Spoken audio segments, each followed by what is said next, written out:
तो जैसे कि आपको पता है कि अगर आपने एचपी में रह के एमएससी नर्सिंग करनी है, बीएससी नर्सिंग करनी है, पोस्ट बेसिक नर्सिंग करनी है, तो उसके लिए आपको एंट्रांस देना कंपलसरी हो गया। अगर आप एंट्रांस नहीं देते हैं तो आप एडमिशन नहीं ले सकते हैं। तो जो हमारी अटल मेडिकल एंड रिसर्च यूनिवर्सिटी है एचपी की, वो हमारी स्टेट गवर्नमेंट की यूनिवर्सिटी है। ठीक है, तो अब हम बात करेंगे आंसर की के बारे में। ठीक है, जो हमारा एग्ज़ाम हुआ था 11 जून को 10 AM to 12 noon तक। ठीक है, तो उसके आंसर की के बारे में हम बात करेंगे।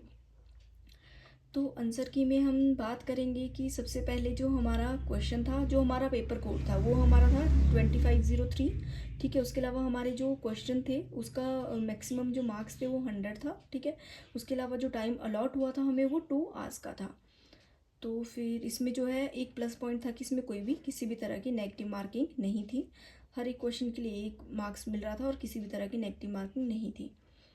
तो अब बात करते हैं, इसमें रफ पेजेस दिए गए थे जिसके थ्रू क्या करेंगे हम कि किसी भी तरह का जो भी हमने रफ वर्क करना होगा या फिर कोई भी डोज कैलकुलेशन होगी या अदर कुछ भी करना होगा हम उस पर कर सकते हैं। तो सबसे पहले बात करेंगे क्वेश्चन नंबर फर्स्ट की, लंग्स आर एनक्लोज्ड विथ। इसमें पूछा गया था कि जो हमारे लंग्स होते हैं वो किसके साथ एनक्लोज्ड होते हैं, तो उसका आंसर था हमारा प्लूरल मेम्ब्रेन। तो पहले का आंसर हमारे पास डी था। सेकेंड था हमारे पास heart beat originated from the, तो इसका जो आंसर था वो था हमारे पास सी ऐसे नोट। जो आपको तो पता ही है कि जो हमारी हार्ट बीट होती है वो हमारी ऐसे नोट से ओरिजिनेट होती है। नेक्स्ट आता है हमारे पास cartilage at the end of long long bones is, तो जो हमारी लॉन्ग बोन्स के एंड में कार्टिलेजेस पाए जाते हैं वो होते हैं हमारे हाइलिन कार्टिलेजेस। ठीक है, नेक्स्ट आता है हमारे पास the maximum amount of carbon dioxide in the human body is transported as.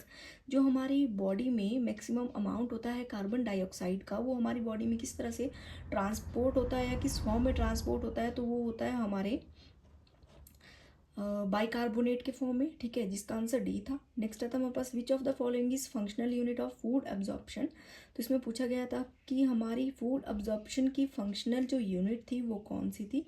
Maximum of students जो थे उन्होंने स्मॉल इंटेस्टाइन किया था, बट जो इसका आंसर था वो विलई था। नेक्स्ट आता है हमारे पास epithelial cell of the stomach secrete. जो हमारी एपिथेलियल सेल्स होती है स्टमक की, वो क्या सिक्रीट करती हैं, तो इसमें था हाइड्रोक्लोरिक एसिड। ठीक है, इसका आंसर ए था। नेक्स्ट आता है हमारे पास which of the following vitamin get destroyed due to polishing of rice. ऐसा कौन सा वाइटामिन है जो कि हमारी अगर हम राइस की पॉलिशिंग कर रहे हैं उसकी वजह से डिस्ट्रॉय होता है, तो वो होता है हमारा थायमिन। ठीक है, नेक्स्ट हमारे पास आता है क्वेश्चन नंबर 8। क्वेश्चन नंबर 8 में हमारे पास the application of the drug to the skin usually by rubbing is known as, कि इसमें पूछा गया था कि ऐसी जो हम स्किन पे रब करके कोई भी ड्रग को लगा रहे हैं, अप्लाई कर रहे हैं, उसको क्या बोलते हैं, तो उसका आंसर आता है हमारे पास इनक्शन। ठीक है, जब हम क्या करते हैं स्किन के ऊपर किसी भी तरह की कोई ड्रग अप्लाई करते हैं तो उसको इनक्शन बोलते हैं। नेक्स्ट आता है हमारे पास test dose of penicillin is administered by which of the following root.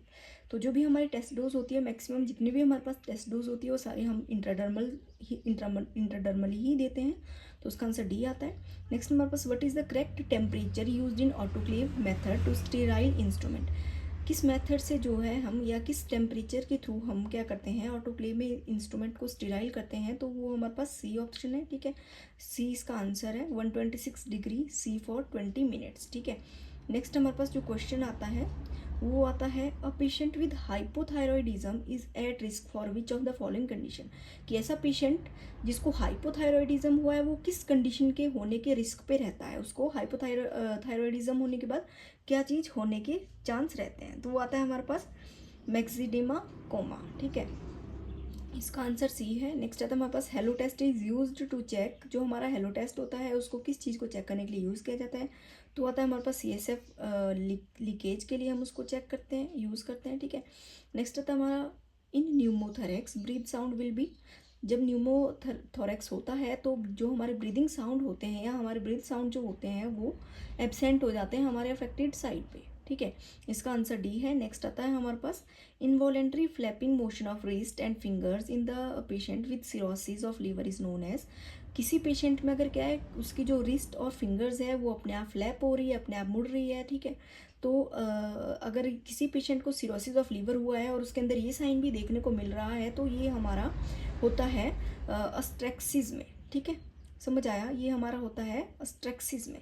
Next आता है हमारे पास, what is most likely to be notice in a patient with serum calcium level is 7 mg/dl।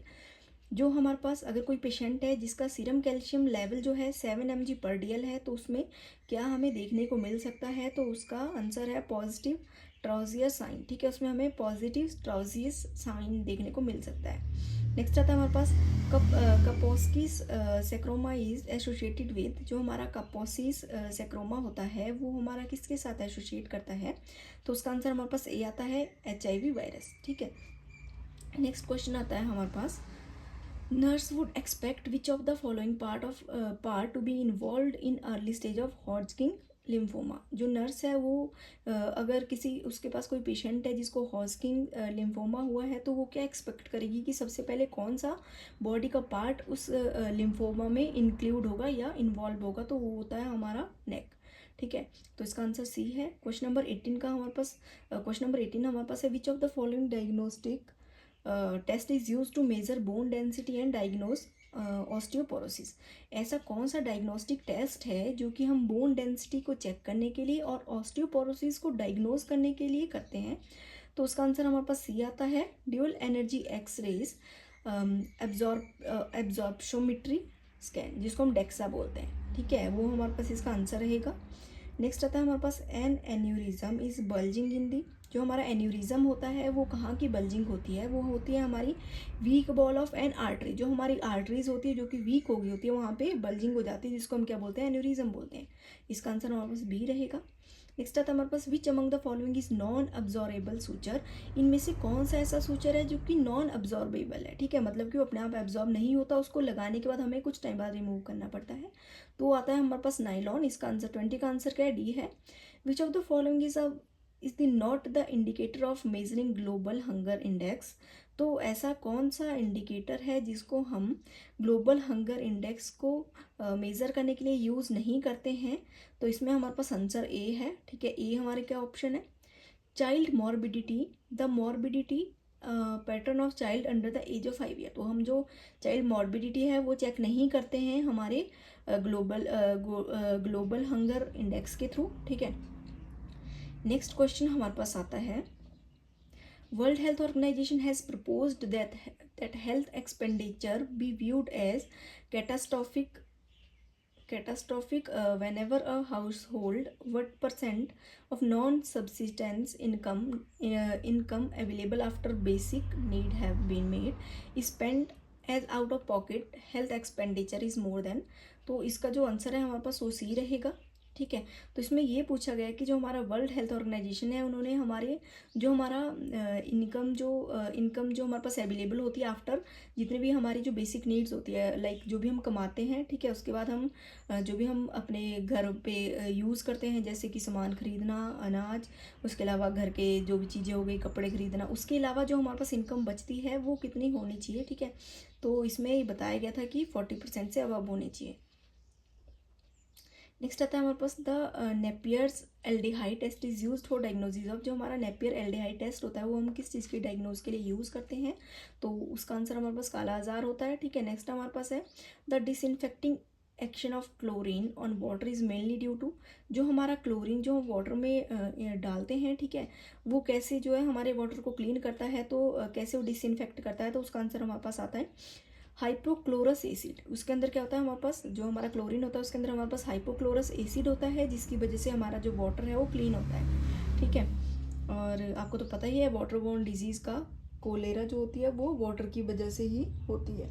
ठीक है, नेक्स्ट अब हमारे पास आता है, the system of medicine currently not recognised by government of India. ऐसा मेडिसिन का कौन सा सिस्टम है जो कि अभी इंडिया के द्वारा रिकॉग्नाइज नहीं किया गया है, इंडिया के द्वारा अभी उसको मान्यता नहीं मिली है, तो वो आता है हमारे पास एक्यूपंक्चर। ठीक है, आयुर्वेदा भी हम फॉलो करते हैं, ठीक है, इंडिया में। उसके अलावा हम होम्योपैथी भी फॉलो करते हैं और यूनानी को भी फॉलो करते हैं, बट जो एक्यूपंक्चर है वो अभी तक हम फॉलो नहीं करते हैं, और ये हमारा एक रिकॉग्नाइज्ड मेडिसिन का सिस्टम भी नहीं है फिलहाल। नेक्स्ट आता है हमारे पास, the Leprosy Trust of India introduced the IEC activity by introducing a concept of a 12-year-old local school girl who will lead a campaign for a leprosy-free India. What was the name of that girl? What was the name of the girl used in the campaign? तो इसमें बोला गया है कि जो हमारा leprosy trust है India का, उसने जो है एक कंसेप्ट जो है इंट्रोड्यूस किया था, जिसमें उसने एक लड़की का नाम लिया है, एक लड़की का नाम जो यूज़ किया है अपने कैंपेन को चलाने के लिए। तो उस लड़की का नाम क्या है, किसके नाम पे रखा गया है, तो उसका नाम है सपना। ठीक है, सपना के नाम पे ही उसको उस कंसेप्ट को इंट्रोड्यूस करवाया गया। नेक्स्ट हमारे पास which age population is screened for non communicable disease under the national programme for non communicable disease. तो इसमें बोला गया है कौन सी पॉपुलेशन की, कौन सी एज वाली पॉपुलेशन को हम स्क्रीन करते हैं या चेक करते हैं नॉन कम्युनिकेबल डिजीज़ के लिए इन national programme for non communicable disease. तो हमारा उसमें आंसर रहेगा आंसर नंबर बी, मतलब कि जो हमारे 30 ईयर्स से ज़्यादा के लोग होंगे, ठीक है, उनको हम स्क्रीन करेंगे, उनको हम चेक करेंगे, उनको हम मतलब देखेंगे कि उनके अंदर कोई नॉन कम्युनिकेबल डिजीज़ के कोई चांसेस तो नहीं है या फिर कोई सिम्टम्स दिखाई तो नहीं दे रहे हैं। नेक्स्ट आता है हमारे पास BCG vaccine is always given on the left arms upper aspect, what is the reason behind it. इसमें पूछा गया है कि जो हमारी BCG वैक्सीन है उसको हम हमेशा लेफ्ट आर्म के अपर एस्पेक्ट में ही क्यों देते हैं, इसके पीछे क्या रीज़न है। तो हमारे पास इसमें जो रीज़न है वो क्या है कि इसमें बोला गया है to maintain uniformity so that it could be easily identify whether the baby is immunise और नॉट। इसलिए ये किया जाता है ताकि हम यूनिफॉर्मिटी को मेंटेन कर सके और बाद में हम ये भी आइडेंटिफाई कर सके कि जो बच्चा है उसको BCG का इम्यूनाइजेशन हुआ है या नहीं हुआ है, उसको BCG का जो भी इम्यूनाइज उसको किया गया है BCG से या नहीं किया गया। ठीक है, नेक्स्ट आता है हमारे पास the infection by which organism can cause cervix cancer. कौन सा ऐसा इन्फेक्शन है जिसकी वजह से सर्विक्स कैंसर हो सकता है, तो इसका आंसर आप सबको पता होगा, ह्यूमन पैपिलोमा वायरस। ठीक है, नेक्स्ट आता है हमारे पास after how many post vasectomy consecutive sperm count test should be performed to ensure less than 10,000 ml और no motile sperm to declare vasectomy successful. मतलब कि अगर किसी पर्सन की पोस्ट वेजेक्टमी जब हम मतलब चेक कर रहे हैं, आफ्टर वेजेक्टमी जब हम पेशेंट को चेक कर रहे हैं, तो हम जब उसका स्पर्म काउंट चेक करेंगे तो जो हमारा स्पर्म काउंट होना चाहिए वो 10,000 ml से कम होना चाहिए। ठीक है, और इससे हम क्या करेंगे, जब 10,000 ml से कम होगा तो हम क्या करेंगे, ये बता सकते हैं कि हमारी वेजेक्टमी जो है सक्सेसफुल ही है। तो ये हम किस वीक में जो है हम स्पर्म काउंट चेक करेंगे, तो उसका हमारे पास ऑप्शन है बी 2 वीक्स। जब हम वेजेक्टमी कर लेंगे तो उसके 2 वीक्स के बाद हम चेक करेंगे, जो मेल पेशेंट होगा उसमें उसका स्पर्म काउंट करेंगे। अगर उस टाइम उसका 10,000 ml से कम स्पर्म काउंट आ रहा है तो उसका मतलब जो हमारी वेजेक्टमी है वो सक्सेसफुल हो चुकी है। नेक्स्ट आता है हमारे पास which of the following is not a common treatment option for managing polycystic ovarian syndrome. मतलब जैसे कि आपको पता है PCO से बहुत सी फीमेल जो होती है वो अफेक्ट हो रही होती है, सफ़र कर रही होती है। तो ऐसा कौन सा इसमें ट्रीटमेंट बताया गया है कि जो हम कॉमनली यूज़ नहीं करते हैं PCOS को मैनेज करने के लिए, तो वो हमारे पास आता है कीमोथेरेपी। अभी हम कीमोथेरेपी का यूज़ नहीं करते हैं PCOS को ट्रीट करने के लिए। नेक्स्ट आता है हमारे पास which of the following is not goal of national AIDS control programme. तो इसमें बताया गया है कि इनमें से कौन सा जो है जो हमारा नेशनल एड्स कंट्रोल प्रोग्राम है उसका गोल नहीं है। ठीक है, तो उसका हमारे पास आंसर रहेगा बी, जो कि है reduce annual new HIV infection by 90। तो इसमें ये बोला गया है कि इसमें बताया गया है कि हमारा जो ये गोल नहीं रहेगा कि हमने क्या करना है, एनुअली HIV इन्फेक्शन को 90% रिड्यूस करना है, क्योंकि ऐसा नहीं हो सकता है 90% हम पूरी तरह से इसको नहीं रिमूव कर सकते हैं या नहीं वो कर सकते हैं, रिड्यूस कर सकते हैं। ठीक है, नेक्स्ट हमारे पास आता है the adulteration of argemone oil with mustard oil can cause. ठीक है, आपको पता है फूड अडल्ट्रेशन क्या होता है, जिसमें हम क्या करते हैं, फूड के साथ कोई अदर चीज़ जो है मिक्स कर देते हैं। ठीक है, तो इसमें बोला गया है कि अगर हम आर्जिमोइन ऑयल और मस्टर्ड ऑयल को अडल्ट कर रहे हैं, आपस में मिला रहे हैं, अडल्ट्रेशन कर रहे हैं, तो उनकी वजह से कौन सी चीज़ हो सकती है, तो इसका आता है एपिडेमिक ड्रॉपसी। ठीक है, इसकी वजह से एपिडेमिक ड्रॉपसी आ सकती है, हो सकती है पेशेंट में। नेक्स्ट आता है which of the following method is use to test the internal consistency of research tool. इसमें से कौन सा ऐसा मेथड है जिससे हम क्या करते हैं, इंटरनल कंसिस्टेंसी चेक करते हैं अपने रिसर्च टूल की। ठीक है, ये हमारे रिसर्च के क्वेश्चन शुरू हो गए। तो इसमें बताया गया है ए कॉर्नबेच अल्फ़ा। ठीक है, जो हमारा कॉर्नबेच अल्फ़ा है, ठीक है, उसके थ्रू हम क्या करते हैं, इंटरनल कंसिस्टेंसी चेक कर सकते हैं अपने रिसर्च टूल की। नेक्स्ट आता है हमारे पास which of the following statement is not true for describing assumption in a research study. इनमें से कौन सा ऐसी स्टेटमेंट है जो कि हमारी जो हमारी रिसर्च जो भी हमारे रिसर्च स्टडी के अजम्पशन को नहीं बता रही है। ठीक है, तो इसका हमारे पास ऑप्शन आता है C. Assumption are statement that are scientifically tested by using statistical test. ठीक है, तो नेक्स्ट हमारे पास आता है which of the following is qualitative research. इनमें से कौन सी जो है क्वालिटेटिव रिसर्च है, तो इसमें हमारे पास जो आंसर है वो है फिनोमेनोलॉजिकल स्टडी। ठीक है, फिनोमेनोलॉजिकल जो स्टडी है वही हमारे पास क्या है, क्वालिटेटिव स्टडी है। नेक्स्ट क्वेश्चन हमारे पास आता है for calculating the mean difference in two group which parametric test is used. ठीक है, तो इसमें बोला गया है कि जब हम दो मीन ग्रुप का पैरामेट्रिक टेस्ट लेना है, तो जब हमने दो मीन ग्रुप का जब दो मीन ग्रुप को कैलकुलेट करना है तो हम कौन से पैरामेट्रिक टेस्ट का यूज़ कर सकते हैं, तो इसमें बताया गया है टी टेस्ट। ठीक है, नेक्स्ट क्वेश्चन हमारे पास आता है what is life expectancy at birth. कि लाइफ एक्सपेक्टेंसी एट बर्थ क्या होती है, तो इसका आंसर हमारे पास बी रहेगा the average number of years a new born is expected to live. ठीक है, मतलब कि हम जो एक एवरेज नंबर मानते हैं कि बेबी कब तक जो है लीव करेगा। ठीक है, नेक्स्ट हमारे पास क्वेश्चन आता है 39 विच of the following is non probability sampling technique. इनमें से कौन सा जो है हमारे पास नॉन प्रोबेबिलिटी सैम्पलिंग टेक्निक है, तो उसका आंसर हमारे पास आता है कोटा सैम्पलिंग। ठीक है, कोटा सैम्पलिंग जैसे कि आप देख रहे हो आंसर नंबर सी। नेक्स्ट आता है हमारे पास under the Antara programme of contraceptive which of the following statement is not true. जो हमारा अंतरा प्रोग्राम चला है कॉन्ट्रासेप्शन का, ठीक है, उसके अंदर कौन सी स्टेटमेंट इसमें जो बताई गई है वो सही नहीं है, तो इसका आंसर हमारे पास बी आता है। B it is non reversible method of contraception. जो ये इसमें बोला गया है कि जो हमारा नॉन रिवर्सिबल मेथड है कॉन्ट्रासेप्शन का, जो कि गलत है। नेक्स्ट हमारे पास 28 year old G2P1 woman present to emergency department at 32 weeks gestation with sudden onset of vaginal bleeding and abdominal pain on examination। इसमें बताया गया है कि एक 28 ईयर्स ओल्ड जो है हमारे पास वुमन आ रही है। ठीक है, जो इसका जो है 32 वीक्स का गेस्टेशन है। ठीक है, प्रेगनेंसी है, सडन उसको वजाइनल ब्लीडिंग हो रही है, एब्डोमिनल पेन हो रही है। तो जब एग्जामिनेशन की तो इसमें बताया गया है on examination her uterus is tended at palpation reveal contractions. तो उसमें बोला गया है कि जो उसका यूट्रस था पाल्पेशन करने पर, एग्जामिनेशन करने पर हमें मिला कि उसका जो यूट्रस है वो टेंडर हो गया है, साथ में जो है पाल्पेशन करने पर पता चला कि कॉन्ट्रैक्शंस जो है हो रही है। Fetal heart rate is monitoring slow fetal distress show fetal distress. What is the most likely diagnose. तो जब हमने चेक किया तो फीटल हार्ट रेट जो है वो जो फीटल डिस्ट्रेस जो देखने को मिल रहा है, तो इसके लिए हम कौन सा डायग्नोज बना रहे हैं कि क्या पेशेंट को हुआ होगा, तो इसका आंसर हमारे पास आता है प्लेसेंटा अब्रप्शो। ठीक है, ऑप्शन नंबर बी जो है हमारा करेक्ट है। नेक्स्ट हमारे पास आता है interpret the finding on CTG given below.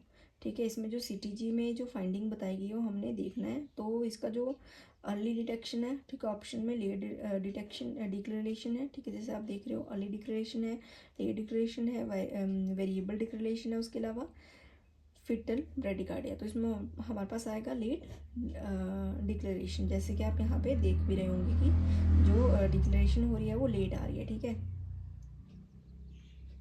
Next हमारे पास क्वेश्चन आता है 43 अ 30-year-old woman present with complaint of heavy menstrual bleeding and pelvic pain on transvaginal ultrasound a 5 cm complex cystic mass is identified on the right ovary, serum CA 125 level is elevated, what is the most likely diagnosis।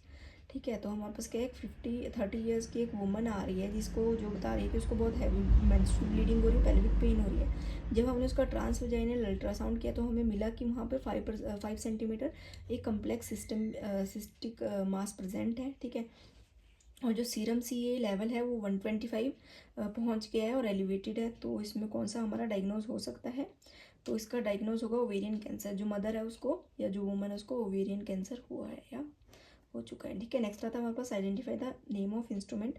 हमने identify करना है कि जो भी instrument है इसकी image को देख के हमें आइडेंटिफाई करना है कि इंस्ट्रूमेंट का नाम क्या है, तो इसका नाम है वेलिसेलम। ठीक है, नेक्स्ट हमारे पास क्वेश्चन नंबर 45 आता है the in the Bishop scoring system what does a higher score indicate.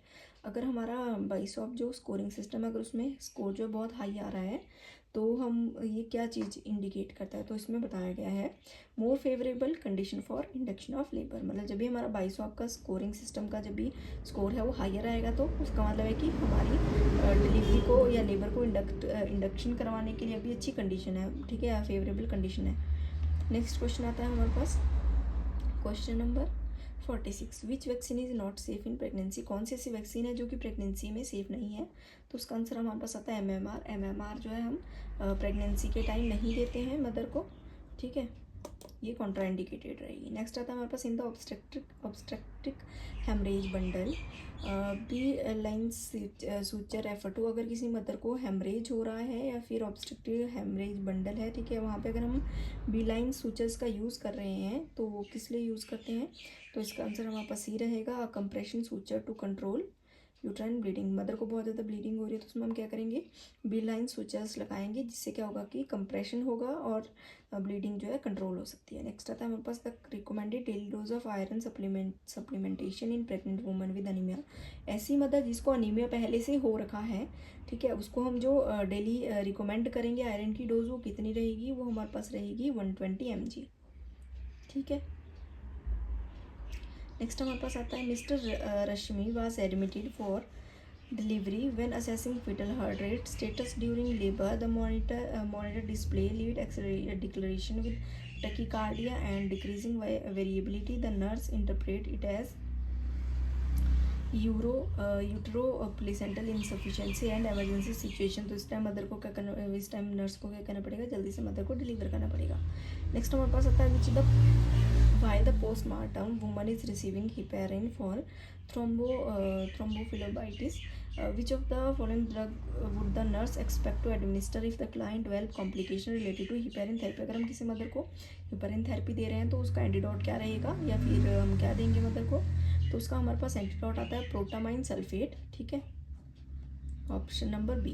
Next आता है हमारे पास the pregnant women complaint of numbness and pins and needles in her fingers and hand, the condition is called. अगर कोई pregnant woman है उसको जो numbness feel हो रही है, पेन्स एंड नीडल्स सी लग रही है, प्रिकिंग सी सेंसेशन हो रही है उसकी हैंड्स में और फिंगर्स में, तो उस कंडीशन को हम क्या बोलते हैं, उसको हम बोलते हैं carpal tunnel syndrome, carpal tunnel syndrome, ठीक है, इसका आंसर हमारे पास यही आता है। नेक्स्ट हमारे पास the Suman programme in India focus on promoting exclusive breast feeding, reducing maternal mortality rate, improve access to quality at antenatal and postnatal care, preventing child marriage. तो इसका हमारे पास आंसर आता है improve access to quality antenatal and postnatal care. Next हमारे पास आता है experienced nurse facilitating and evaluating student learning in clinical area are called. तो उसको क्या बोलते हैं, ऐसी नर्स जो कि क्या कर रही है ड्यूरिंग क्लिनिकल एरिया, जो बच्चे जा रहे हैं तो उनकी हेल्प करे, उनको फैसिलिटेट करे, उनको समझा रही है पढ़ा रही है, तो उसको हम बोलते हैं प्रेसिप्टर्स, ठीक है, प्रिसेप्टर्स। नेक्स्ट जो हमारे पास क्वेश्चन था, question number 54, the nurse is administering a cleansing enema to a patient with a fecal infection, the patient should place in which position. अगर जो नर्स है वो पेशेंट को क्लिनजिंग अनीमा जो है एडमिनिस्टर कर रही है जिसको फिकल इन्फेक्शन भी हुआ है, तो उसने उसको कौन सी पोजीशन में रखना है उस पेशेंट को, तो हमारे पास आंसर आता है लेफ्ट सिम्स पोजीशन, ठीक है। नेक्स्ट हमारे पास क्वेश्चन है variation in teaching skill used in project method, concept mapping, micro teaching, kinaesthetic learning. तो इसका आंसर हमारे पास आता है माइक्रो टीचिंग। नेक्स्ट क्वेश्चन आता है हमारे पास द स्वॉट analysis is technique use for assessing following of the which 4 aspect. जो हमारे पास स्वॉट एनालिसिस होता है वो ऐसी टेक्निक है जिसके अंदर जो हमारे एस्पेक्ट है स्वॉट से कौन कौन से एस्पेक्ट हमारे पास आते हैं, तो इसका आंसर हमारे पास आता है C, strengths, weakness, opportunity, threats. Next हमारे पास क्वेश्चन है the method of patient assignment focus on the patient geographic location for staff assignment. अगर ये इस मेथड को हम क्या बोलते हैं, जिसमें हम क्या करते हैं पेशेंट को असाइन करते हैं उस जिस एरिया का पेशेंट होता है, ठीक है, उसी एरिया की नर्स को हम पेशेंट को असाइन करेंगे, तो उस मेथड को हम क्या बोलेंगे, मॉड्यूलर नर्सिंग, ठीक है। नेक्स्ट हमारे पास क्वेश्चन आता है in material management the period in days that elapse between placing an order and receiving the stores is termed as इसमें पूछा गया है कि मटेरियल मैनेजमेंट में जब हम कहीं पर वो पीरियड कौन सा पीरियड कहलाता है जिसमें हम क्या करते हैं कि ऑर्डर देते हैं, ठीक है, और उसके बाद वो ऑर्डर देने के बाद जो उसके बीच में कुछ डेज आते हैं जिसमें हमारा जो ऑर्डर है वो मिल जाता है। ऑर्डर देने से जो हमने सामान ऑर्डर किया है वो हमारे स्टोर में पहुंचने के बीच का जो पीरियड है या जो भी टाइम है उसको हम क्या बोलते हैं, उसको हम लीड टाइम बोलते हैं। तो इसका आंसर हमारे पास ये आता है। नेक्स्ट हमारे पास क्वेश्चन आता है द क्लिनिकल और care pathway in nursing are prepared based on. जो हमारा क्लिनिकल और जो केयर पाथवे होता है वो हमारा किस चीज़ के ऊपर बेस्ड होता है, ठीक है, किस चीज़ के ऊपर बनाया जाता है। तो बेस्ट, इसका आंसर हमारे पास होगा best practice for most of the patient most of the time. तो इसमें होगा कि जो हमने जो है पेशेंट के लिए अच्छी प्रैक्टिसेस करनी है, जितना ज़्यादा हो सके उनके लिए जो भी करना है बेस्ट करना है। नेक्स्ट हमारे पास आता है question number 60 the expansion of PDCA and iterative four-step management method is, ठीक है। तो जो हमारा एक्सपेंशन है पीडीसीए का, ठीक है, जो कि हमारा एक तरह का इटरेटिव मेथड है, उसमें हमारे पास क्या क्या आता है। तो ठीक है, उसके अंदर हमारे पास क्या है, प्लान डू चेक एक्ट। तो उसका जो आंसर होगा वो हमारा ये होगा कि पहले हमने प्लान करना है, उसके बाद वो चीज़ करनी है, ठीक है, जो हमने प्लान किया है उसको इम्प्लीमेंट करना है। इम्प्लीमेंट करने के बाद हम उसको इवेलुएट करेंगे। इवेलुएट करके हम क्या करते हैं, चेक करते हैं। उसके बाद अगर वो सही से नहीं हुआ होगा तो फिर से हमने क्या करना है, उस पर एक्ट करना है। नेक्स्ट आता है हमारे पास question number 61 which of the following is a priority nursing intervention for a child experiencing an asthma attack. जब भी हमारे पास कोई पेशेंट आता है या कोई चाइल्ड आता है जो कि अस्थमा अटैक को एक्सपीरियंस कर रहा है, जिसको अस्थमा अटैक आया है, तो हमने हमारी जो प्रायोरिटी रहेगी वो क्या रहेगी, administer oral fluids providing high power oxygen, encouraging deep breathing exercise, administering bronchodilators. तो उसमें हम क्या करेंगे, एडमिनिस्टर ब्रोंकोडाइलेटर्स, ठीक है, ब्रोंकोडाइलेटर्स को एडमिनिस्टर करेंगे। नेक्स्ट क्वेश्चन आता है हमारे पास question number 62 which is the primary goal in care of a child with cystic fibrosis. ठीक है, अगर किसी चाइल्ड को सिस्टिक फिब्रोसिस हुआ है, जैसे कि आपको पता है सिस्टिक फिब्रोसिस हमारा रेस्पिरेटरी की प्रॉब्लम है, तो इसमें हमने क्या करना है, प्रिवेंट रेस्पिरेटरी इन्फेक्शन। तो हमने पेशेंट को या चाइल्ड को रेस्पिरेटरी इन्फेक्शन से प्रिवेंट करना है। नेक्स्ट क्वेश्चन हमारे पास आता है which immunization is recommended for the all new born before hospital discharge. तो इसमें बोला गया है कि कोई भी बच्चा अगर हॉस्पिटल से डिस्चार्ज हो रहा है तो उससे पहले हम कौन सा उसको इम्यूनाइजेशन देते हैं। तो हमारे पास आंसर आता है हेपेटाइटिस बी वैक्सीन। जब भी बच्चा हॉस्पिटल से डिस्चार्ज होता है तो उससे पहले हम उसको हेपेटाइटिस बी वैक्सीन लगाते हैं। Next question number 64 a child with Kawasaki disease required which of the following treatment. अगर कोई बच्चा है जिसको कावासाकी डिजीज हुई है तो उसको हम कौन सा ट्रीटमेंट जो है देंगे, उसको कौन से ट्रीटमेंट की नीड होगी। तो उसमें बताया गया है high dose aspirin and IV immunoglobulins. तो हम उसको क्या करेंगे, हाई डोज एस्पिरिन देंगे, साथ साथ में आईवी इम्यूनोग्लोबुलिन्स भी देंगे। नेक्स्ट हमारे पास आता है question number 65 which of the following is a common sign of dehydration in infant. तो उसमें पूछा गया है कि इनमें से कौन सा साइन है जो कि कॉमन है हमारे इन्फेंट में अगर डिहाइड्रेशन हो रही है। तो इसमें हमारे पास आता है संकन फॉन्टेनल्स। जो उनके फॉन्टेनल्स होते हैं वो संकन हो जाते हैं, कंस्ट्रिक्ट हो जाते हैं, ठीक है। नेक्स्ट हमारे पास आता है विच is the most appropriate nursing action when a child present with suspected epiglottitis. अगर हमारे पास कोई बच्चा एपिग्लोटाइटिस वाला आता है तो हम उसको मतलब सस्पेक्टेड आता है कि उसको एपिग्लोटाइटिस हो सकता है, ठीक है, तो हम उसके लिए हमने क्या नर्सिंग इंटरवेंशन करनी है। तो उसका आंसर हमारे पास आता है एडमिनिस्टर आईवी एंटीबायोटिक्स। तो इसमें बोला गया है कि हमने क्या करना है, उसको आईवी एंटीबायोटिक्स शुरू करनी है, एडमिनिस्टर करनी है। Number 67 which condition is indicated by a machine like murmur in children. अगर बच्चे में मशीन लाइक मरमर के साउंड सुनाई दे रहे हैं या सुनने को मिल रहे हैं तो वो किस कंडीशन को इंडिकेट करता है कि बच्चे को क्या हुआ हो सकता है, कौन सी डिजीज हुई हो सकती है। तो उसमें हमारे पास आता है पेटेंट डक्टस आर्टरियोसिस, ठीक है। नेक्स्ट हमारे पास क्वेश्चन आता है क्वेश्चन नंबर 68। क्वेश्चन नंबर 68 में हमारे पास क्या था, the priority in the management of child with severe burn. अगर कोई बच्चा हमारे पास जो सीवियर बर्न वाला आता है तो उसकी जो प्रायोरिटी रहेगी वो क्या रहेगी। तो इसमें आंसर हमारे पास है फ्लूइड रिससिटेशन। फ्लूइड हमने क्या करना है, जल्दी से जल्दी, जितना जल्दी हो सके उतना जल्दी रिप्लेस करना है। नेक्स्ट हमारे पास आता है what is the most appropriate nursing action when a child present with suspect. ये हो गया है हमारा, है ना, ठीक है। नेक्स्ट हमारे पास आता है question number 69 which is the most common cause of meningitis in children under 5। तो इसमें बोला गया है कि 5 साल के बच्चे के अंदर, ठीक है, 5 साल से कम या 5 साल के बच्चे के अंदर अगर हमें क्या है कोई देखने को मिल रहा है मेनिंजाइटिस, तो उसका क्या कारण हो सकता है। तो वो हमारे पास है हीमोफिलस, हीमोफिलस इन्फ्लुएंजाई टाइप बी, उसकी वजह से क्या है हमें देखने को मिल सकता है बच्चे में मेनिंजाइटिस। तो जो हमारा नेक्स्ट क्वेश्चन है क्वेश्चन नंबर 70, तो इसमें बताया गया है विच assessment finding is typical in child with corporation of iota. तो इसमें बोला गया है कि कौन सी ऐसी सिम्टम्स है या फिर कौन सी ऐसी फाइंडिंग है जो कि हमें बताएगा बच्चे में कॉर्पोरेशन ऑफ आयोटा हुआ है। तो इसमें हमें देखने को मिलता है बच्चे की आर्म्स में बॉन्डिंग पल्स हमें देखने को मिलेगी। नेक्स्ट क्वेश्चन हमारे पास जो आता है विच vitamin deficiency is associated with rickets in children. कौन सी ऐसी वाइटामिन की डेफिशिएंसी है जो कि बच्चों में रिकेट्स को रिकेट्स के साथ एसोसिएट करती है, मतलब कौन से वाइटामिन की डेफिशिएंसी की वजह से बच्चे को रिकेट्स हो सकता है। तो हमारे पास ऑप्शन आंसर आता है सी, विटामिन डी की डेफिशिएंसी से हो सकता है। नेक्स्ट हमारे पास क्वेश्चन है common source of folic acid in diet is citrus fluid, dietary product, leafy green vegetable और रेड मीट। तो इसमें बोला गया है फॉलिक एसिड का सोर्स कौन सा है, हमारी जितने भी ऑप्शन दिए गए हैं इनमें इन सब चीज़ों में कौन सा हमारे पास जो ऑप्शन है वो फॉलिक एसिड सोर्स है, फॉलिक एसिड का सोर्स है। तो इसमें बताया गया लीफी ग्रीन वेजिटेबल्स जो है हमारे पास फॉलिक एसिड का सोर्स है। नेक्स्ट हमारे पास what is the primary nutritional concern for a child with coeliac disease. जो भी अगर किसी बच्चे को सीलिएक डिजीज़ हुई है तो जो प्राइमरी कंसर्न होगा, ठीक है, वो क्या होगा, ठीक है। तो इसमें क्या बोला गया ग्लूटिन इंटॉलरेंस। जो बच्चे को सीलिएक डिजीज़ होती है उसमें बच्चे जो ग्लूटिन को टॉलरेट नहीं कर पाता है, ग्लूटिन इंटॉलरेंस हो जाती है। नेक्स्ट अब हमारे पास जो क्वेश्चन है विच mineral is preventing of neural tube defect in pregnant women. कौन सा मिनरल है जो कि न्यूरल ट्यूब डिफेक्ट को प्रिवेंट करता है, ठीक है, प्रेग्नेंट वुमेन्स में, मतलब कौन सा ऐसा मिनरल है जो कि हमारा जो भी न्यूरल ट्यूब डिफेक्ट होने के चांसेस है उनको कम करता है या रोकता है। तो वो हमारा आता है फोलेट, ठीक है। फोलेट की वजह से क्या होता है हमें जो भी न्यूरल ट्यूब डिफेक्ट होने के चांसेस होते हैं बेबी में वो नहीं होते। नेक्स्ट क्वेश्चन आता है हमारे पास, नेक्स्ट क्वेश्चन हमारे पास आता है a common source of folic acid in diet is.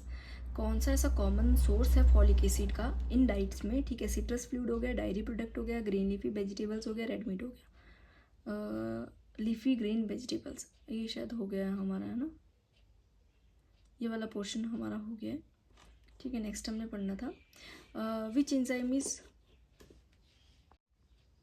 ठीक है। नेक्स्ट क्वेश्चन हमारे पास आता है which enzyme is crucial for the break down of lactose in the small intestine. कौन सा ऐसा एंजाइम है जो कि हमारा जो भी हमारा लैक्टोज है उसकी ब्रेक डाउन करता है हमारे स्मॉल इंटेस्टाइन में, तो वो हमारे पास आता है लैक्टेज, ठीक है। Question number 76 the primary storage of glucose in the liver and muscle cell is. जो हमारा प्राइमरी स्टोर जो भी हमारा ग्लूकोज है वो प्राइमरी स्टोर होता है हमारे लीवर और मसल में, किस फॉर्म में वो स्टोर होता है, ठीक है। तो वो हमारे पास आता है ग्लाइकोजन। वो क्या होता है कि ग्लाइकोजन में कन्वर्ट होता है, ठीक है, उसके बाद वो वहाँ पे स्टोर होता है। नेक्स्ट हमारे पास आता है which of the following amino acid is considered essential and must be obtain from the diet. इनमें से कौन सा ऐसा अमाइनो एसिड है जो कि हमारे लिए इसेंशियल है, इंपॉर्टेंट है और हमें वो डाइट से लेना पड़ता है। तो हमारे पास आता है लाइसिन, ठीक है। लाइसिन हमारे पास क्या है, एक इसेंशियल हमारे पास अमीनो एसिड है, ठीक है। नेक्स्ट हमारे पास आता है 78 question number the Doppler effect is commonly used in health care to measure. जो हमारा डॉपलर इफेक्ट होता है वो हम किस चीज़ को मेज़र करने के लिए यूज़ करते हैं हमारे हेल्थ केयर सिस्टम में, ठीक है। तो वो हमारे पास आता है ब्लड फ्लो वेलोसिटी। हमारा जो ब्लड फ्लो वेलोसिटी है उसको मेज़र करने के लिए हम डॉपलर इफेक्ट का यूज़ करते हैं। नेक्स्ट हमारे पास आता है which type of radiation is most commonly used in treatment of cancer. इनमें से कौन से टाइप की ऐसी रेडिएशंस है जिनका हम यूज़ करते हैं कैंसर को ट्रीट करने के लिए। तो हमारे पास आता है गामा रेडिएशन। नेक्स्ट क्वेश्चन आता है हमारे पास MRI, magnetic resonance imaging, primarily used which of the physical principle. जो हमारा एमआरआई की जो भी हमारा एमआरआई है वो किस प्रिंसिपल के ऊपर बेस्ड है, किस प्रिंसिपल पर वर्क करता है। तो इसका हमारा जो आंसर रहेगा answer number C, radio frequency waves and magnetic field. तो इसके ऊपर हमारा एमआई वर्क करता है। नेक्स्ट आता है हमारे पास which of the following is not a projective test. इनमें से कौन सा जो टेस्ट है वो प्रोजेक्टिव टेस्ट नहीं है। तो इसका आंसर हमारा ए रहेगा, मिनेसोटा मल्टीफेसिक पर्सनैलिटी इन्वेंट्री, ठीक है। ये हमारे पास क्या रहेगा, ये एक हमारा नॉन प्रोजेक्टिव टेस्ट है, सॉरी। नेक्स्ट क्वेश्चन हमारे पास आता है what is not a positive symptom of schizophrenia. इनमें से कौन सा जो सिम्टम है पॉजिटिव नहीं है स्किज़ोफ्रेनिया का, आपको तो पता ही होगा। स्किज़ोफ्रेनिया के सिम्टम्स जो होते हैं, एक तो पॉजिटिव सिम्टम्स होते हैं, नेगेटिव सिम्टम्स होते हैं, ठीक है। तो पॉजिटिव सिम्टम्स में हमारे पास क्या है, इसका जो आंसर रहेगा वो रहेगा एनेडोनिया, ठीक है। एनेडोनिया जो होगा उस वही क्या होगा हमारे पास यहाँ पे, ये हमारा एक पॉजिटिव सिम्टम नहीं है। पॉजिटिव सिम्टम जो होते हैं हमारे वो आफ्टर ट्रीटमेंट जो है रिलीव हो जाते हैं, ठीक हो जाते हैं, बट जो नेगेटिव सिम्टम्स होते हैं वो ठीक नहीं होते हैं।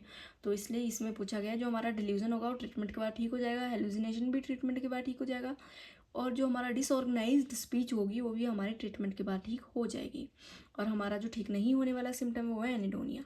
नेक्स्ट क्वेश्चन आता है हमारे पास, at a synapse the determination of further impulse transmission is accomplished by mean of potassium iron, interneurons, neurotransmitters, the myelin cell sheath. इसमें बोला गया है कि साइनैप पे कौन सा ऐसा न्यूरोट्रांसमीटर है, ठीक है, या कौन सा ऐसा डिटर्मिनेट है जो कि आगे हमारे इम्पल्सिस को ट्रांसमिट करता है। तो उसका आंसर हमारे पास आएगा न्यूरोट्रांसमीटर जो है हमारे साइनैप से लेके आगे जाते हैं हमारे जो भी मैसेज होते हैं उनको। नेक्स्ट क्वेश्चन आता है हमारे पास, if a person stares at fixate on a small stationary spot of light in a completely dark room, the spot will eventually appear to move. This can be expressed in the term of। तो इसमें पूछा गया है कि अगर कोई person है वो कंटिन्यू एक चीज़ को, एक फिक्स चीज़ को कंटिन्यू देख रहा है किसी स्मॉल स्टेज, मतलब कि एक कंटिन्यू एक स्मॉल स्टेशनरी स्पॉट को देख रहा है एक डार्क रूम में, ठीक है। कुछ टाइम बाद उसको जो वो डार्क जो या फिर जो भी वो पॉइंट था वो चलता हुआ या घूमता हुआ दिखाई देगा, मूव करता दिखाई देगा। तो इसको हम क्या बोलते हैं, इसको हम बोलते हैं ऑटोकाइनेटिक इफेक्ट, ठीक है। नेक्स्ट क्वेश्चन हमारे पास आता है, which of the following activities would be most appropriate for the child with ADHD। इनमें से कौन सी एक्टिविटीज़ है जो हम ADHD वाले पेशेंट को या बच्चे को दे सकते हैं। ADHD होता है हमारे पास attention deficit hyper active disorder, ठीक है। तो इसको इसमें हम बोला गया है वॉलीबॉल हम उसको दे सकते हैं, वॉलीबॉल उसको खेलने के लिए दे सकते हैं। The healthcare provider is caring for a patient who has undergone electroconvulsive therapy. The patient should be carefully assessed for which of the following common adverse effect of the treatment। तो जो हमारा health care provider है वो एक patient की care कर रहा है जिसकी अभी अभी क्या इलेक्ट्रोकन्वल्सिव थेरेपी हुई है, ठीक है। तो उसको कौन सी ऐसी चीज़ है जिसको उसको ध्यान में रखना है, केयरफुली उसको असेस करते रहना है, ठीक है। और जो कि कॉमन एडवर्स इफेक्ट होता है हमारा ECT का, तो वो हमारे पास आता है हेडेक एंड कॉग्निटिव इम्पेयरमेंट। जब भी हम ECT देते हैं तो उसके बाद क्या है, पेशेंट में हेडेक देखने को मिल सकती है, साथ साथ में कॉग्निटिव इम्पेयरमेंट देखने को मिल सकती है।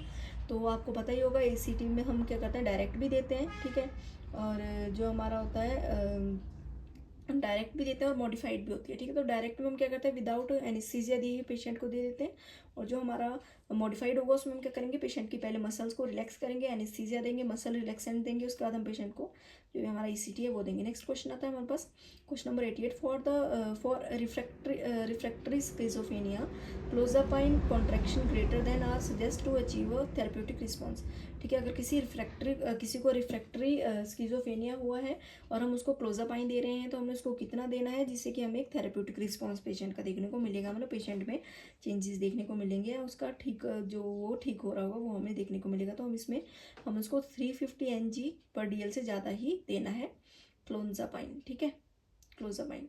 नेक्स्ट हमारे पास क्वेश्चन नंबर 89 आता है, Asha was abused as a child, she does not remember the abuse but now struggle to trust other and form relationship. Asha जो है, ठीक है, वो बचपन में अब्यूज़ किया होगा उसका, ठीक है। उसके बाद अब जो उसको जो अब्यूज़ उसके साथ हुआ है वो याद नहीं है, पर फिर भी वो किसी और के ऊपर ट्रस्ट करने में ट्रस्ट नहीं करती है या फिर रिलेशनशिप नहीं बनाती है। तो ये हमारा किस टाइप का डिफेंस मैकेनिज्म है, ठीक है। हम डिफेंस मैकेनिज्म के क्वेश्चन कर रहे हैं, तो ये हमारा किस टाइप का डिफेंस मैकेनिज्म है, इसका आंसर है ए, रिप्रेशन। रिप्रेशन में क्या होता है कि जो भी हमारी पेनफुल जो भी हमारी मेमोरीज होती है, इसमें हम क्या करते हैं, अनकॉन्शियसली जो भी हमारी पेनफुल मेमोरीज होते हैं उनको भुलाने की कोशिश करते हैं, ठीक है। तो इसका आंसर हमारे पास रिप्रेशन होगा। क्वेश्चन नंबर 90 आता है हमारे पास, which author propose the model of the theory. तो जो हमारे कौन से ऑथर है जिन्होंने मॉडल थ्योरी दी है मेमोरी की, ठीक है, तो वो है हमारे पास अटिक्सन एंड शिफ्रिन, ठीक है। उन्होंने 1968 में मेमोरी की जो भी मॉडल है वो बताया था। नेक्स्ट आता है हमारे पास question number 91, which of the following hormones has been implicated in the aetiology of seasonal affective disorder. इनमें से कौन सा ऐसा हार्मोन है जिसकी वजह से SAD जो हमारा डिसऑर्डर है, सीजनल अफेक्टिव डिसऑर्डर है, वो हो सकता है। तो इसका हमारा आंसर होगा इंक्रीज लेवल ऑफ मेलाटोनिन। ठीक है, अगर किसी पेशेंट में मेलाटोनिन का लेवल इंक्रीज हो रहा है तो उसमें SAD देखने को मिल सकता है। नेक्स्ट क्वेश्चन आता है हमारे पास 92। ठीक है, इसमें बताया गया है Piaget's theories developed has been refer to as dash dash because in his view children adapt to the world by actively building and organising their experience. तो इसमें पूछा गया है कि जो पाइगेट थ्योरी है, ठीक है, डेवलपमेंट की, उसमें जो बताया गया है कि जो बच्चा है वो जो है अपने आसपास को अडेप्ट करके एक्टिवली वहाँ पे अपनी जो मतलब अपने आसपास को अडेप्ट करता है, ठीक है, अपनी एक इमेज बनाता है और अपने एक्सपीरियंस से सीखता है। तो ये किस थ्योरी में बताया गया है? पाइगेट थ्योरी में। और इन्होंने इस थ्योरी को क्या बोला है? कंस्ट्रक्टिज्म। ठीक है, इन्होंने इस थ्योरी का नाम रखा है कंस्ट्रक्टिविज्म। ठीक है, इसका आंसर ए रहेगा। नेक्स्ट आता है हमारे पास question number 93, in which of the following psychiatric disorder do genetic tendency appear to exist. तो इसमें बोला है ऐसा कौन सा साइकेट्रिक डिसऑर्डर है जिसमें हम ये मान सकते हैं कि ये हमें जो जेनेटिक अगर हमारी फैमिली मेम्बर्स को है तो हमें भी होने के चांसेस रहते हैं। तो डिसऑर्डर हमारे पास आता है स्किज़ोफ्रेनिया।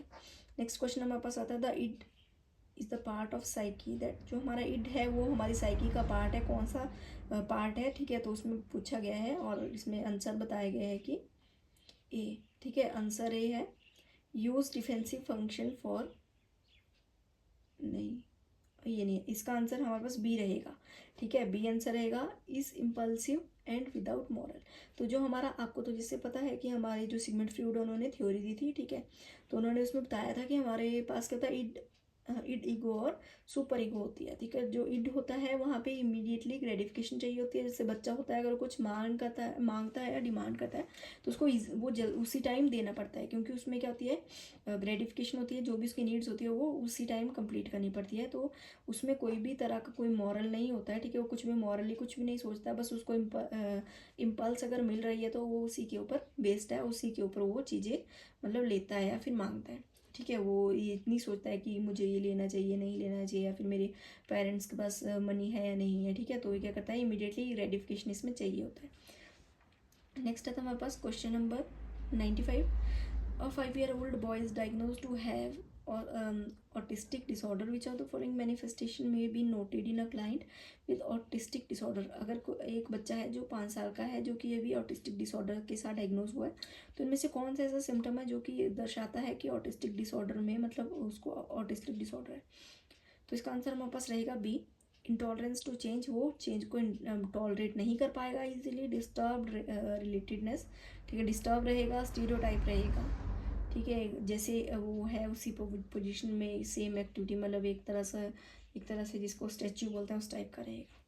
नेक्स्ट आता है क्वेश्चन नंबर 96। क्वेश्चन नंबर 96 का क्या है कि the goal of acute treatment for schizophrenia include all except. तो इसमें बोला गया है कि जो हमारा एक्यूट ट्रीटमेंट रहेगा स्किज़ोफ्रेनिया का, उसमें सब आता है, बस एक चीज़ नहीं आती है, किसमें ऑप्शन नहीं आती है। तो वो क्या है हमारे पास? वो ऑप्शन है हमारे पास ए, जिसमें बताया गया है कि एनकरेजिंग इंट्रोसेप्शन एंड रिफ्लेक्शन।